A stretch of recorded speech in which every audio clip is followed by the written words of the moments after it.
참조하여서 기록된 것이다. 그리고 그 내용은 아브라함과 다윗의 자손이라고 하는 것을 강조하기 위한 것이다. 이런 의미부여를 하게 되어집니다. 그리고 누가복음은 일반 대중들을 상대로 해서 쓴 책이다, 쓴 기록이다라고 하는 겁니다. 즉 예수님께서 이런 일들을 했지 않느냐? 너희들이 진짜 다 봤지 않느냐? 이런 사실들을 하나하나 나열을 해가는 거죠. 그러니까 일반인들을 대상으로 하는 것이고, 거기에 그래서 일반 사람들이 너희들이 알고 있는 그 내용들을 쉽게 알도록 자료를 가지고 기록한, 일반 사람들이 아는 계보를 기록해 놓은 것이다. 중요한 것은 누가의 주제는 예수가 그리스도인데 아브라함과 다윗으로서뿐만 아니라 하나님으로서, 하나님의 아들로서 오셨다라고 하는 것까지 확인해 주고 싶은 그런 의미를 담고 있었다. 그런 특징들이 있습니다. 무슨 말이냐 하면 마태복음에는 아브라함과 다윗의 자손 예수 그리스도에 대한 이야기로 기록을 한다라고 처음부터 밝히고 있어요. 근데 누가복음에는 예수로부터 시작을 해서 예수의 아버지가 누구이고 그 다음에 다윗이고 그 다음에 아브라함이고 그 다음에 그 위에는 노아이고 그 위에는 아담이고 그 위에는 하나님이니라 라고 기록을 해갑니다. 그러니까 마태복음은 정말 예수가 정말 이 인간으로 온 목수의 아들로 태어난 이 예수가 진짜 그리스도냐? 백성들의 관심이 어디 있냐면 로마의 속박 속에서 자기들을 구원해줄 왕을 바라고 있었어요. 그리고 자기들이 구원해줄 왕은 어디서 와야 되냐면 다윗 왕조에서 와야 돼요. 이게 다윗의 아들이냐 아니냐가 너무 중요한 겁니다. 그래서 마태복음은, 마태라고 하는 기자는 예수님이 다윗의 아들이다라고 하는, 다윗의 자손이다라고 하는 것을 강조해 주는 거예요. 그래서 다윗 왕국의 왕조의 혈통을 가졌다. 이걸 이제 입증을 해주기 위해서 기록을 한 겁니다. 근데 누가는 예수님이 아브라함과 다윗의 자손으로서만 온 게 아니고 근본 하나님으로부터 온 하나님의 아들이다 라고 하는 것을 밝혀주는 겁니다. 이걸 요한복음에서는 더 분명하게 그는 본래 하나님이셨으나 하나님의 형체와 하나님의 본질이시나 하나님의 하나님과 동등됨을 취하지 아니하시고 인간의 몸을 입고 이 땅에 오셨다. 그는 원래 창조주이셨다. 그래서 이 세상 모든 만물이 그로 말미암지 않고는 단 하나도 창조된 바가 없다 라고 이야기해요. 그런 근본 하나님이셨는데 그분이 인간의 몸을 입고 우리의 죄를 대속하기 위해서 이 땅에 오신 분이다 라고 밝혀주고 있는 겁니다. 이런 어떠한 특징들이 있어요. 근데 마태복음은 가장 기본적으로 구약 성경과 직접적 연관을 가지고 기록한 내용이다라고 하는 특징이 있는 것입니다. 이제 구체적으로 본문 1장 1절부터 봅니다. 예수에 대한 계보의 성취 섭리. 아브라함과 다윗의 자손 예수 그리스도의 세계라. 그리스도 아까 기름 부음을 받은 자라고 하는 뜻을 가졌다. 이야기 드렸죠. 히브리어로는 하시아트, 헬라어로는 크리스토스라고 하는 뜻을 가지고 있다라고 하는 겁니다. 그러한 단어예요. 근데 그걸 이제 우리가 그리스도 이렇게 번역을 해서 표현을 하고 있는 겁니다. 기름 부음을 받은 자, 구약에서는 왕, 선지자, 제사장 이 세 지류가 기름 부음을 받아서 구별되어졌고 그것을 예수께서 이제 직접 당신이 다 이루게 되어지는 그러한 사건을 이야기를 하게 되어집니다. 우리가 성경을 기독교 신앙생활을 하다 보면은 제일 많이 듣는 질문 중에 하나가 아까 예수가 그리스도가 맞느냐, 하나님 여호와가 맞느냐 이런 질문들이 있어요. 근데 그 중에서 또 하나가 뭐냐면 기독교라고 하는 종교가 예수로부터 시작이 되어졌다 하는 그러한 질문들입니다. 기독교라고 하는 뜻이 뭐냐면 뜻이 뭐예요? 기독교의 뜻이 뭐예요? 여러분들이 지금 기독교 생활하고 기독교를 신앙으로 고백하고 있잖아요. 교회라고 하는 부분, 기독교라고 하는 부분에서 우리가 이제 접근하는 건데 기독교가 과연 무엇인가? 뭐예요, 기독교가? 믿음의 대상이 예수님. 예수가 그리스도인 것을 믿는 거예요. 예수가 그리스도를 믿는다라고 하는 신앙의 고백을 하고 있는 그 무리와 모임을 기독교라 이렇게 칭하는 거예요. 그러다 보니까 기독교의 출발은 어디에서 시작된 거예요? 예수로부터 시작이 되는 거예요. 그래서 그렇게 이야기를 많이 합니다. 불교는 석가모니로부터 시작을 했고 기독교는 예수로부터 시작을 했고 그 다음에 유학은 공자로부터 시작을 했고 그 다음에 뭐죠? 이슬람교는 마호메트로부터 시작했고, 그래서 예수도 종교 4대 성인 중에 하나다. 뭐 이런 이야기를 하는 거예요. 그런 의미가 바로 기독교랑 예수님으로부터 만들어져서 번창된 종교다. 이런 의미에서 이야기를 하는 겁니다. 근데 실제로 기독교는 그렇게 시작이 된 건가요? 아니죠. 그럼 뭐 어떻게 시작이 됐어요? 하나님 여호와로부터 시작. 기독교는 성경을 근본에 놓고 신앙을 하는 종교입니다. 그 성경은 어디부터 시작을 하냐면 창조부터 시작을 해요. 더 나아가서는 창세된 영혼을 이야기를 하고 있어요. 그게 기독교입니다. 그리고 그 영혼, 창세된 영혼에서 계획한 뜻을 따라 이 세상을 창조하시고 이 세상에 타락되는 모든 백성들을 구속하는 구속의 섭리의 방편으로 그리스도를 약속을 하신 거예요. 그 약속의 핵심이 그리스도예요. 그리고 최고의 표적으로 그리스도가 오시잖아요. 그러니까 그리스도는 사실은 이 하나님 여호와를 경외하는 신앙의 핵심적 표적이고 핵심적 주제가 되는 거지 본질이 아니에요. 근데 기독교는 다 그리스도, 예수로 말미암아 시작했다라고 이야기를 쉽게 말을 하더라고요. 그래서 이제 아까 누가복음에서 예수의 족보의 뿌리가 어디까지 간다? 하나님에게까지 간다라고 기록을 해주고 있는 겁니다. 원래 기독교는 예수로부터 시작된 종교가 아니라 하나님으로부터 선포된 종교다라고 이야기를 해주고 있는 겁니다. 개신교라고 하는 말이 또 있어요. 개신교는 뭐예요? 개신교. 천주교에서 개혁했다. 개신교라고 하는 말은 프로테스탄트를 지칭하는 말인데 말 그대로 맞습니다. 천주교라고 하는 이 기독교에서 기독교라고 하는 총체적인 범주 안에서 그 기독교적 전통을 가지고 있는 구교에서 이것이 잘못됐다. 이것은 성경에 어그러졌다. 그래서 종교 개혁을 선포를 하죠. 그 종교 개혁을 말미암아 구교에서 떨어져 나온 자들, 그러한 자들을 가리켜서 프로테스탄트라고 칭하게 되어집니다. 속된 말로 떨거지들이라는 뜻이에요. 우리나라 말로 이야기하면 떨거지들. 즉 원래 자기네들 교단에서 배반하고 떠난 배신자들 이런 뜻이에요. 프로테스탄트라고 하는 말의 뜻이. 근데 이제 그것을 이제 로마 카톨릭에 속한 사람들이 그렇게 칭하게 되어집니다. 재판을 할 때. 그때 쓰여졌던 용어를 그대로 지금 쓰여지고 있는 부분인데 그걸 우리나라 말로 번역해서 개신교다 이렇게 번역을 하고 있는 겁니다. 근데 실제로는 성경으로 돌아간 성경을 회복한 그런 존재들을 가리킨다 이렇게 사실은 해석이 되어져야 할 부분들입니다. 아브라함과 다윗의 자손 예수 그리스도의 세계라. 이 마태복음을 왜 기록하는가? 아브라함과 다윗의 자손으로 오신 예수 그리스도에 대해서 기록하려고 하는 것이다. 이런 이야기입니다. 아브라함이 이삭을 낳았어요. 이삭은 야곱을 낳았고 야곱은 유다와 그 형제를 낳았어요. 그리고 유다는 다말에게서 베레스와 세라를 낳습니다. 이게 이제 아까 제가 이야기 드렸던 아브라함부터 역대 왕들까지의 계보에 대한 이야기들입니다. 여기에 이제 우리가 조금 주의해서 살펴야 될 내용. 유다는 다말에게서 라고 하는 내용입니다. 이 다말에게서 베레스를 낳았다. 그냥 아브라함은 이삭을 낳았어요. 아브라함의 아내가 누구예요? 아브라함은 사라에게서 이삭을 낳았다. 이렇게 안 해요. 그 다음에 이삭의 아내가 누구예요? 리브가. 잘하시네. 이삭을 리브가에서 야곱을 낳았다. 또 이렇게 이야기를 안 해요. 그냥 아브라함은 이삭을 낳았고 이삭은 야곱을 낳았어. 근데 유다는 다말에게서 베레스를 낳았다. 왜 그러는가? 다말이 자기 원래 부인이 아니기 때문에 그래요. 그럼 다말은 어떤 사람인가? 며느리. 우리아의 아내? 우리아의 아내. 며느리. 며느리.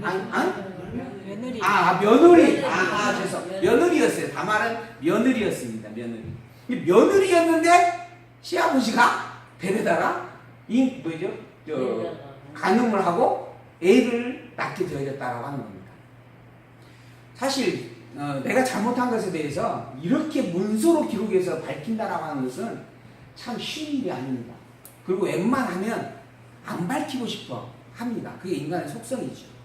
근데 하나님 당신께서는 당신의 이야기를 당신의 계시하고자 하는 계시하고자 해서 기록하고 있는 성경의 말씀에다가 이걸 일부러 써놓은 거예요. 다말에게서 베레스와 세라를 낳았다. 왜 그럴까요? 왜 이렇게 썼을까? 마트가 마트가 잘못했다. 다 모여서 가만히 있는 다 마트가 쓴 게 아니라니까요. 마트를 통하여 하나님이 쓰게 하셨다니까. 성경을. 그럼 문제는 왜 쓰게 하셨을까 하는 거예요. 예수님의 사역의 구속주시잖아요. 이게 죄라고 하는 것을 밝히기 위한 겁니다. 그러니까는 유다가 베레스와 세라를 낳았고 그 베레스가 또 계통을 유지해 가게 되어지는데 이 과정이 범죄로 인한 것이다 라고 하는 것을 밝혀주기 위한 거예요. 그래서 일부러 기록을 해놓은 겁니다. 또 조금 내려가다 보면 뭐죠? 살몬은 라합에게서 보아스를 낳았다 또 그러죠. 살몬은 라합에게서 보아스를 낳았어요. 여기도 그냥 보아스를 낳았다 하지 않냐고 라합에게서라고 이야기를 해요. 그럼 왜 라합이라고 하는 사람을 여기다 기록을 했을까? 하고 라합을 찾아보면 뭐가 나와요? 라합은 여리고 성을 정복할 때 그 성에 있었던 기생이었다라고 하는 기록이 있습니다. 정탐꾼들이 여리고 성을 정복할 수 있는가 없는가 정탐하러 갔어요. 그때 그 정탐꾼들을 숨겨주고 살려주었던 그 기생이었어요. 근데 그 기생 라합에게서 보아스가 태어난 겁니다. 나중에 이 보아스에게서 누가 태어나요? 그 후대 다윗이 태어납니다. 그 다윗 후대로 누가 와요? 예수님이 와요. 그러니까 결국은 이 라합을 일부러 기록을 한 의도가 있다고 하는 거죠. 왜 기록을 했을까? 없애도 안 써도 될 것 같은데 왜 일부러 기록을 했을까? 역시 죄로 인해서 죄를 범한 자의 혈통을 통해서 예수님이 오셨다라고 하는 것을 밝혀주기 위한 것이다. 이 말이 왜 중요하냐면 우리의 하나님은 선하신 분이다. 우리 하나님은 좋으신 분이다. 우리 하나님은 절대 나쁜 것을 안 주시는 분이다. 내 자식이 부모에게 떡을 달라 하는데 돌을 줄 자가 누가 있으며 고기를 달라 하는데 생선을 줄 자가 누가 있느냐? 하물며 너희 아버지가 너희 아버지 하나님이 그러겠느냐? 너희 하나님은 그저 좋으신 분이다. 의롭고 선하신 분이다. 이 말을 하는 거예요. 사람들은 그리고 그런 하나님을 믿으려고 애를 씁니다. 그런데 성경은 그런 하나님이 아니다라고 하는 것을 밝혀주려고 일부러 쓴 거예요. 하나님은 너희들이 생각하는 것처럼 좋은 것만 하시는 분이 아니다. 하나님은 무엇도 하신다? 나쁜 일도 있게 하신다. 죄도 있게 하고 죄에서 구원도 하게 하시고 의로 살게 하시고 또 범죄에 넘어지기도 하시는 분이시다. 그걸 우리는 뭐라고 이야기해요? 전능자이시다 라고 하는 거예요. 전능자. 내게 좋은 것만 주시는 반쪽짜리 전능자가 아니라 좋은 것뿐만 아니라 나쁜 것까지도 주관하시는 절대 전능자. 그분이 바로 하나님이시다. 이걸 밝혀주기 위해서 써놓았다. 그래서 이세에게서 다윗 왕이 나왔다라고 하는 것까지 기록이 되어져 있습니다. 그리고 난 다음에 이제 6절 하부분에서 다윗은 우리아의 아내에게서 솔로몬을 낳았다. 여기에 또 우리아가 한번 나오죠. 해필이면 또 이 아내라고 하는 이름이 들어갈 때마다 우리가 살펴봐야 돼요. 그 이전에는 그냥 족보만 있으니까 아내에 대해서 그러고 보면은 참 유대인들이 못된 전통을 가지고 있어요. 철저히 남성 중심입니다. 족보의 기록을 보면 철저히 남성 중심. 하나님께서 원래 남성 중심의 세상을 만드셨을까요? 우리 여자 되신 분들 이거 너무하지 않느냐? 어떻게 기독교가 이렇게 남성 우월주의에 찌들어 있느냐? 대우 좀 하고 합의도 좀 하고 그럴 수 있죠. 지금 대목이잖아요. 응? 우리도 대목이잖아요. 어디서? 제목을 알려주면 아 그래요? 뭐 때문에? 재판 잘 모르는 재판 잘못한다고 하는 게 아니라 이 성경 이야기를 하라고 재판 하지 말고. 근데 성경 이 내용을 보다 보면 그런 내용이 위로 많이 비쳐요. 남성 중심이라고 하는 부분이. 근데 그런 과정 속에서 꼭 이렇게 아내를 지목을 해서 기록을 하고 있어요. 뭐죠? 솔로몬은 우리의 아내에게서. 다윗은 우리아의 아내에게서 솔로몬을 낳았다. 이 우리아가 누군가? 남의 아내였어요. 이미 결혼해하고 다른 사람하고 살고 있는 여인이었습니다. 근데 그 여인을 간음을 하죠. 그리고 근데 간음을 하고 끝나는 게 아니고 이 간음을 감추기 위해서 남편. 우리아의 아내 우리아를 불러들이죠. 그래요 결국은 죽게까지 만듭니다. 그러고 난 다음에 이제 어쩔 수 없이 이제 자기 애를 배웠으니까 이제 데려다가 이제 아내로 삼게 되어지는 그런 과정이 있죠. 근데 어쨌든 그렇게 해가지고 태어난 것이 바로 누구였어요? 솔로몬이었다. 근데 다윗에게는 몇 명의 아들이 있었어요?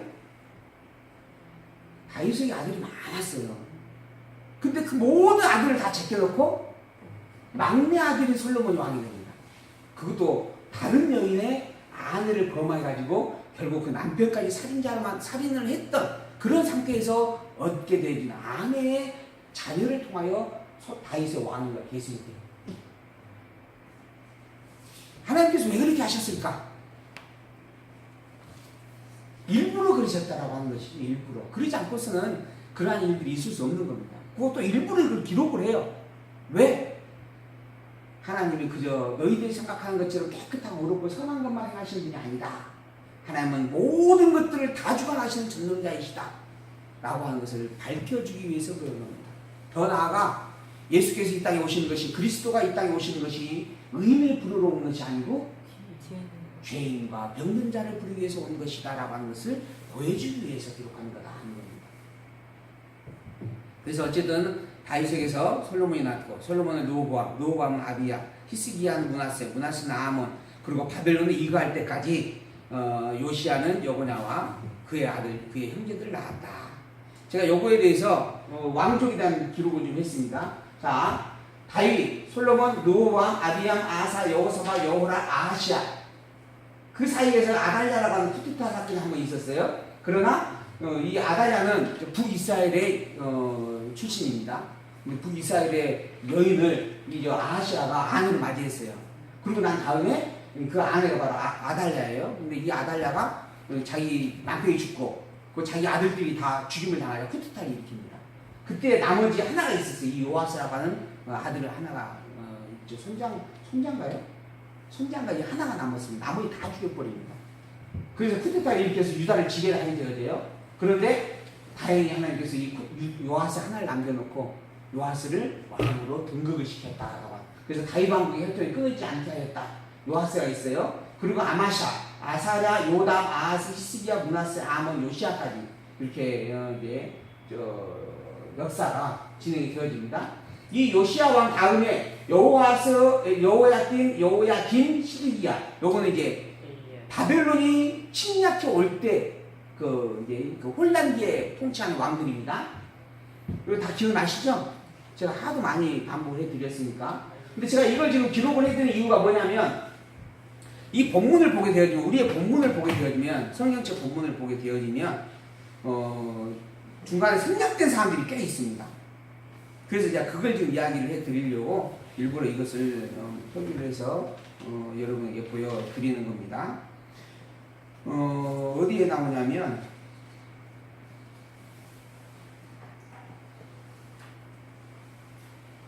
5절, 6절부터 이제 봅니다. 6절. 다윗이 이제 우리아의 아내에게서 솔로몬을 낳았습니다. 그리고 난 다음에 이제 솔로몬에게서 르호보암이 이제 잉태하게 되어집니다. 근데 맨 마지막 부분을 보게 되어지면 요람이 우시야를 낳았다. 아까 그랬죠? 요람이 우시야를 낳았다. 근데 이 요람이라고 하는 부분이 여호람인데요. 여기 여호람 여기 있죠? 여호람이 아하시야, 요아스, 아마샤를 빼버리고 우시야를 낳았다라고 이렇게 세 명이 중간에 빠져버립니다. 근데 이 중간에 빠지는 이 부분, 여호람 다음에 바로 이제 우시야, 아사라로 가는데, 이 아하시야, 요아스, 아마샤, 또 요아스 왕은 무려 47년인가 굉장히 긴 시간 통치를 해요. 근데 이 인물의 이름이 빠져버립니다. 족보에서. 왜 그러냐면 이제 이 쿠데타가 있었고 험난한 과정을 겪게 되어지거든요. 근데 어쨌든 오늘 이 족보의 본문에서 마르테가 기록한 족보에 보면 여호람 다음에 바로 우시야가 기록이 되어지고 있다라고 하는 것. 왜 그러는가? 이것 때문에 이제 또 많은 논쟁들이 있습니다. 근데 본문에 보게 되어지면 바벨론에 이거 전에 14대, 또 바벨론에서 이강 후에 14대, 뭐 이런 식으로 14대를 기준에 놓고 이걸 기록했다라고 하는 그런 마태의 고백이 있습니다. 그러니까는 자기 나름대로 숫자를 채우는 과정에서 일부러 생략했다라고 하는 게 보통 이해가 되어지고 있는 부분이거든요. 근데 어쨌든 생략이 됐다라고 하는 사실을 우리가 알고는 있어야 된다라고 생각이 들어서 제가 확인을 해 드리는 겁니다. 그 다음에 또 하나, 12절에서 17절을 보게 되어지면 이제 바벨론 이거하고 난 이후에 기록이 나옵니다. 이거하고 난 이후에 여고냐가 스알디를 낳았다 그러죠. 이 바벨론에 이거하기 이전에도 이 지금 요시야 왕이 아까 본문에는 누굴 낳았어요? 여고냐를 낳았다 그랬죠. 이 요시야 왕이 여고냐를 낳았다 그래요. 이 여고냐는 사실은 엘리야김의 아들이에요. 그 요시야의 아들이 여호아스, 엘리야김, 시리기야. 그 또 하나가 있죠. 빌립인가요? 또 하나. 4명의 아들들이 있어요. 그 자료도 제가 기록을 해놨는데. 근데 그 아들들이 있는데 이 아들들이 막 번갈아가면서 이제 왕이 돼요. 여호아스가 넷째고, 그 다음에 이 엘리야김이 둘째고, 시리기야가 아마 셋째인가 아마 그럴 겁니다. 근데 이 아들들이 계속 이렇게 반복하는데 그 중간에 엘리야김의 아들인 여호냐가 왕이 됐다가 다시 삼촌이 왕이 되는 그런 사건이 발생을 해요. 이 과정에서 실제로 이 3명의 왕들 빼먹고 요시야 다음에 바로 여호야김으로 또 이 마태는 기록을 하고 있습니다. 여기에서도 3사람이 또 빠져 있다라고 하는 거, 이스라엘 일반 역사의 그런 그 내용 속에서는 빠져 있다라고 하는 부분이 또 기록이 되어져 있습니다. 이렇게 기록되어져 있는 부분들을 볼 때 이걸 기록하고자 하는 의도가 분명히 있을 거라고 생각이 되어집니다. 그 의도가 무엇일까? 이제 아까 말씀드린 것처럼 마태 입장에서는 내가 14대로 나누어서 이걸 기록하고자 했다라고 하는 것에서 우리가 그나마 이제 힌트를 좀 찾아볼 수 있지 않는가라고 생각을 해볼 수가 있습니다. 12절에서 17절 바벨론의 이간 후에 여고냐는 스알디를 낳았고 스알디는 수룹바벨을 낳았고 수룹바벨은 아비우스를 낳았고 아비우스는 엘리야김을 낳았고 엘리야김은 아소를 낳았고. 근데 사실 이 부분에 있는 내용은 여기에서 보면 여호야김이 이제 가서 여호야김이 포로로 끌려갔어요. 37년 동안 감옥 생활합니다. 그리고 난 다음에 바벨론 왕 파사 왕에 의해서 유다의 왕으로 다시 등장시켜주는 인정해주는 사건이 있어요. 그 과정 속에서 그다일라가 등장하고 또 이제 이스마엘이 등장하고 또 여호야김의 아들인 수룹바벨이 등장을 하게 되어집니다. 여호야김의 손자는 수룹바벨이 등장을 하게 되어집니다. 여기 여호야김이 보존되어졌고 수룹바벨이 등장을 이 여호야김의 손자예요. 여호야김이 왕으로 인정을 받았고 그의 손자인 수룹바벨이 70년 포로가 끝나자 백성들을 이끌고 돌아왔다라고 하는 그런 기록의 내용들입니다. 그때까지 내용들을 이제 지금 방금 이 성경 본문에서 12절에서 17절까지 내용에서 기록을 해주고 있어요. 그리고 어디까지 가냐면 예수님 오실 때까지의 족보로 기록을 합니다.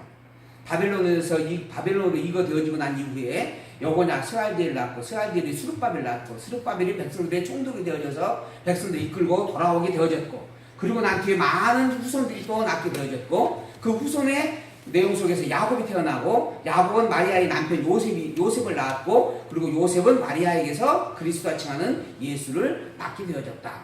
그래서 예수는 곧 이 다윗 왕국의 아브라함과 다윗의 자손으로 오셨다라고 하는 것을 기록을 하고 있는 부분입니다. 그런즉 모든 대수가 아브라함부터 다윗까지 14대, 다윗으로부터 바벨론으로 이갈 때까지 14대, 그리고 바벨론으로 이간 후부터 그리스도까지 14대였다. 그러니까 이 14대라고 하는 이 하나의 기준에 이 기록을 맞추고 싶었던 것 같아요. 마태는. 그래서 일부러 이렇게 요약 정리해서 중간중간 빼먹고 기록한 내용들이 있다라고 하는 그런 기록을 우리가 볼 수가 있습니다. 그러나 이러한 족보를 기록한 이유가 뭔가? 그건 단 한 가지입니다. 바로 아브라함과 다윗의 자손으로 예수님이 오셨다라고 하는 것을 말하려는 것이다. 아브라함과 다윗의 자손으로 오신 이가 예수였다. 그 예수는 그리스도라 칭하는 존재였다. 결국 예수는 다윗 왕국의 왕족의 혈통을 가진 자이고 아브라함의 직계 후손이다 라고 하는 겁니다. 이 한 가지만 오늘 우리가 살펴보았지만 이후에 계속해서 왜 예수가 그리스도인가 라고 하는 것을 또 많은 이야기를 통해서 확인을 해줄 겁니다.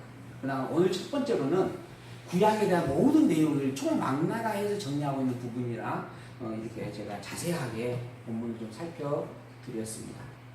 예수가 과연 그리스도가 분명한가? 정말 그리스도가 맞는가? 그리고 그 그리스도로 확증이 되어짐으로 말미암아 우리가 얻을 것이 무엇인가라고 하는 것들을 우리가 정말 분명하게 좀 살펴보고 새겨보아야 할 부분들입니다. 그리스도는 우리의 생명입니다. 그리스도는 우리에게 영원한 삶을 안겨주는 유일한 구원의 길입니다. 그 그리스도를 우리가 영접함으로 말미암아 우리는 하나님 나라의 백성으로 온전히 회복되어지게 됩니다. 그런데 그 그리스도라 칭하는 이들이 여기저기에서 난무하고 있습니다. 그래서 우리는 참 그리스도가 누구인가라고 하는 것을 분명하게 확인을 해야 됩니다. 성경은 분명히 말합니다. 예수 그분 바로 참 그리스도이시다. 예수님 그분만이 유일한 참 그리스도이시다. 그러니 예수님만을 그리스도로 믿고 예수 그리스도 이외에 다른 어떤 존재도 그리스도로 믿지 말라라고 이야기를 합니다. 그 신앙의 확증을 우리는 믿음으로 고백하고 예수의 그리스도 되심을 찬양하면서 그 이름으로 여호와 되신 하나님을 우리는 분명하게 고백을 합니다. 그 믿음과 신앙이 오늘 우리에게 있습니다. 바로 우리는 복 있는 자입니다. 우리는 천국의 백성입니다. 내 안에 예수가 그리스도라고 하는 신앙의 고백을 가졌기 때문에, 내 안에 예수를 그리스도 믿는 믿음이 있기 때문에, 예수 이외에 다른 어떤 이가 그리스도라고 이야기해도 흔들리지 않은 확증의 신앙을 가지고 있기 때문에 우리는 천국 백성이 너무너무 분명합니다. 이 확증된 신앙을 더 굳게 세워가시길 소망합니다. 그리고 흔들림 없이 이 신앙을 붙잡고 당당히 천국 백성이라고 외치면서 사는 우리가 되기를 소망합니다. 우리는 그를 권세를 가졌습니다. 그럴 복이 우리 안에 있습니다. 기도하겠습니다.